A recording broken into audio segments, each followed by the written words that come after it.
Teks editorial adalah artikel utama yang ditulis oleh redaktor koran yang merupakan pandangan redaksi terhadap suatu peristiwa atau berita aktual yang sedang menjadi sorotan, fenomenal, dan kontroversial, menimbulkan perbedaan pendapat. Membedakan fakta dan opini dalam teks editorial.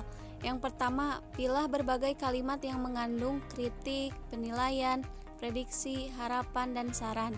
Kalimat seperti itu adalah opini dan bukan fakta. Kedua, pisahkan berbagai kalimat yang mengandung data fakta seperti kalimat yang menyatakan suatu angka statistik dari lembaga terpercaya atau kalimat langsung dari hasil wawancara narasumber. Ketiga, identifikasi peristiwa, tokoh, kejadian, dan semua yang berhubungan dengan berita yang dikomentari dalam teks editorial. Yang keempat, verifikasi kebenaran berbagai data, peristiwa, dan semua konteks lainnya yang digunakan dalam teks editorial. Caranya dapat sederhana membandingkannya dengan berita dari media lain atau mengakses website resmi penyedia data. Struktur teks editorial.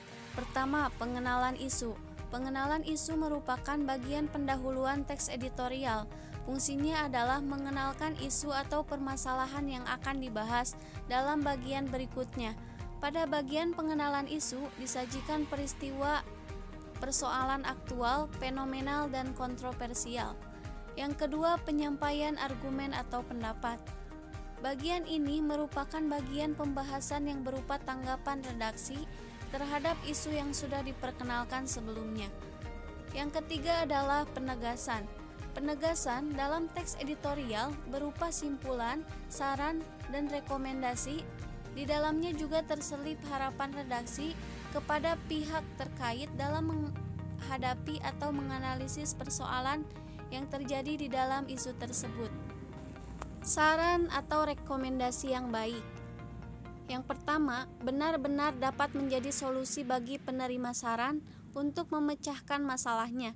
Yang kedua, bersifat praktis atau dapat dipraktikkan tidak hanya teoritis. Yang ketiga, ditunjukkan gambaran khususnya, bagaimana langkah atau caranya, tidak hanya berupa gambaran umum. Kaidah kebahasaan teks editorial.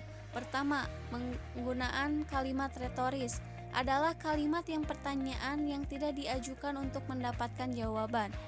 Yang kedua, menggunakan kata-kata populer sehingga mudah bagi halayak untuk mencernanya. Yang ketiga, menggunakan kata ganti petunjuk yang menunjukkan merujuk pada waktu, tempat, peristiwa, atau hal lainnya yang menjadi fokus ulasan.